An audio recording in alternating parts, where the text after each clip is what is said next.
तार ये बात साबित कर चुके थे कि वो मिल चुकी है, आइनूर मिल चुकी है। इसके चेहरे पर मुस्कुराहट बिखरी थी, हसीन मुस्कुराहट, दिलकश मुस्कुराहट। इसे ऐसा महसूस हो रहा था कि सालों की मेहनत अब रंग ले आएगी। अब यकीनन आइनूर ने मिल जाना था। वो पास ही थी, आइनूर अब दूर नहीं थी। इसके भाई की ज़िंदगी भी अब खुशियों से भरने वाली थी और फिर सब कुछ ठीक हो जाना था। होटल से बाहर निकलते ही इसकी गाड़ी के करीब खड़े ड्राइवर ने जल्दी से बैक सीट का दरवाज़ा खोला और इस शख्स की गाड़ी में बैठते ही खुद ड्राइविंग सीट पर जा बैठा।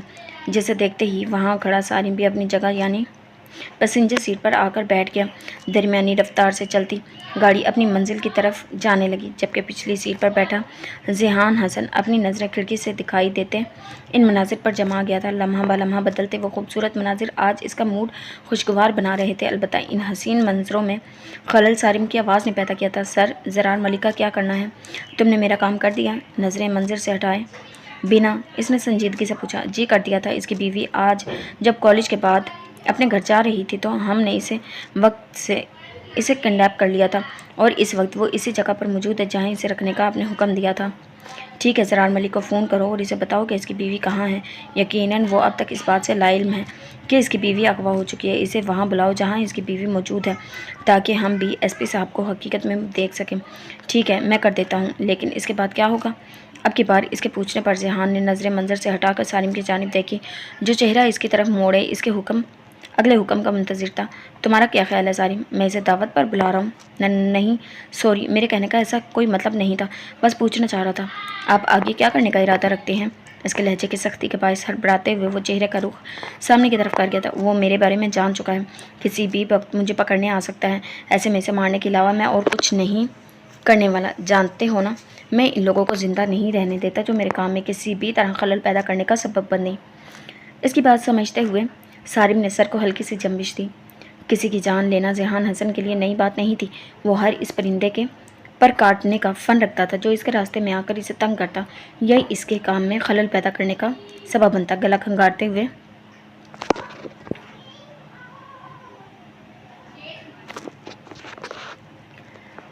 नज़रें एक बार फिर इसकी तरफ मोड़ते सारिम अपनी ज़बान में चलता अगला सवाल कर दिया। और अर्शिफ शिराजी का क्या? वो भी तो आपकी हकीकत से वाकिफ़ है। अगर ज़रार मलिक को मार भी दिया तो अर्शिफ शिराजी आपको नहीं छोड़ेगा। इसके लबों से अदा हुए इन लफ्ज़ों का कोई जवाब दिए बिना वो नज़रों का रुख वापस हसीन मनाजर की तरफ मोड़ गया था।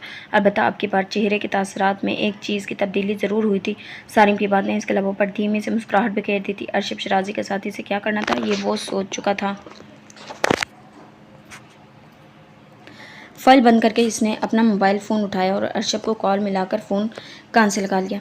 इसकी मिलाई गई कॉल थोड़ी देर में ही मौसूल हो चुकी थी। अगर तुमने मुझे मनाने के लिए फ़ोन किया है तो मैं अब की बार अपने पसंदीदा रेस्टोरेंट से खाना खाकर ही मानूंगा। इसकी बात सुनते ही वो हंसते हुए सर झुका गया, जिसके बाईस बालों के लिए चंद लीटे पेशानी पर बिखरने का काम सर अंजाम दे गई थी। ठीक है, ये भी कर दूंगा, लेकिन फ़िलहाल मेरा एक काम करो। क्या काम है? इसकी आवाज़ अब की बार कुछ तब्दील हुई, जिसे सुनकर ज़रार के लिए अंदाज़ा लगाना मुश्किल नहीं था कि दूसरी तरफ मौजूद वो शख्स कुछ खा रहा था। आइनूर जिस औरत के पास है, इसका नाम अरीज है, जो माहम फूफो की दोस्त थी। तुम्हें कैसे पता? इसके लहजे में हैरत झलकी। अब तक जो भी मालूमात मिली है, इससे यही बात ज़ाहिर हुई है और मैं इस बात पर यकीन कर चुका हूँ। आइनूर कहीं मिलेगी तो वो सिर्फ अरीज नामी इस औरत के पास, जो फूफो की दोस्त थी। ज़रार को मुझे समझने दो, ज़रा रुको, मुझे समझने दो। अगर वो औरत तुम्हारी फूफो की दोस्त है तो वो आइनूर को अब इसके अपनों के पास क्यों नहीं लाई? कन्फर्म तो नहीं? लेकिन हो सकता है फूफो ने इसे ऐसा करने से मना किया हो। वैसे भी वो जिस कैफियत में विला से गई थी, इसे कोई भी नावाकिफ़ नहीं है। इन्हें डर था कि इनकी बेटी को इनसे छीन लिया जाएगा।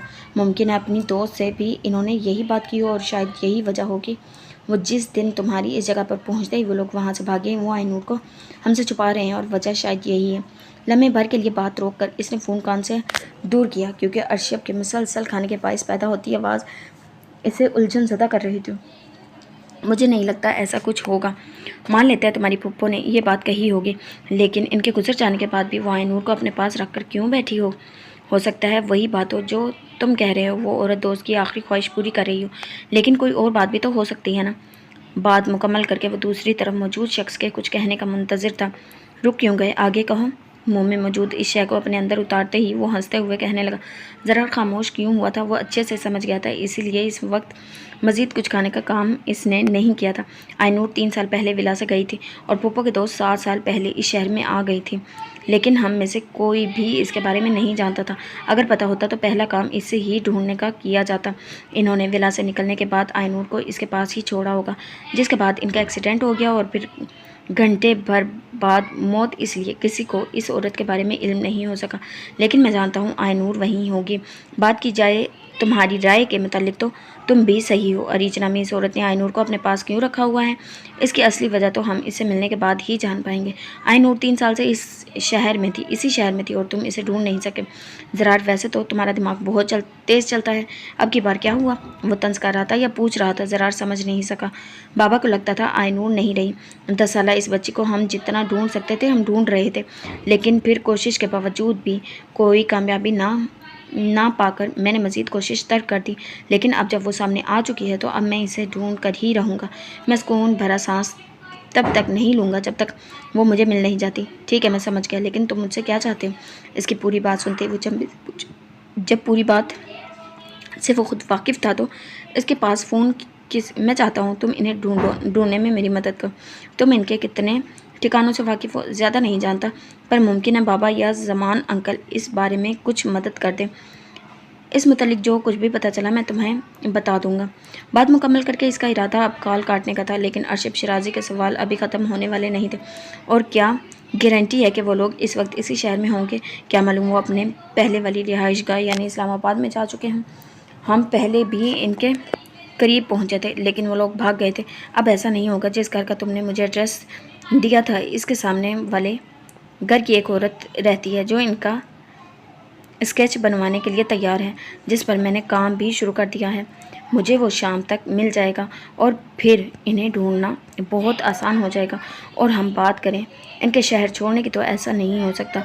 हर इस रास्ते पर पुलिस का पहरा लगवा चुका हूँ जो इस शहर से बाहर जाने में इन्हें मदद देता। ऐसे किसी भी रास्ते में अगर पुलिस को आइनूर या वो दोनों नज़र आएंगे तो वो शायद मुझे इत्तला दे दी जाएगी। ठीक है, मैं जितना कर सका इतना कर दूंगा। एक और काम भी है। दाढ़ी पर हाथ फेरते हुए इसने मज़ीद कहा, जिसे सुनकर अर्शद शिराजी हमेशा की तरह हाजिर हुआ। क्या काम? तुम्हारी वजह से मेरा केस बहुत आसान हो गया था। मैं आइनूर को ढूंढने के फ़ौरन बाद ज़िहान हसन को पकड़ लूँगा। अब तक क्यों नहीं पकड़ा? तुम्हारे पास इसके खिलाफ सबूत है, इसके ठिकाने के बारे में जान चुके हो, फिर क्यों कोई एक्शन नहीं लिया? इसकी बात काट कर वो बेख्तियार पूछ बैठा। ज़रियान की वजह से इसके आगे सब बेकार है। मैं नहीं चाहता वो मज़ीद इस कैफियत का शिकार रहे जिसमें वो गुज़रे 3 सालों से रह रहा है।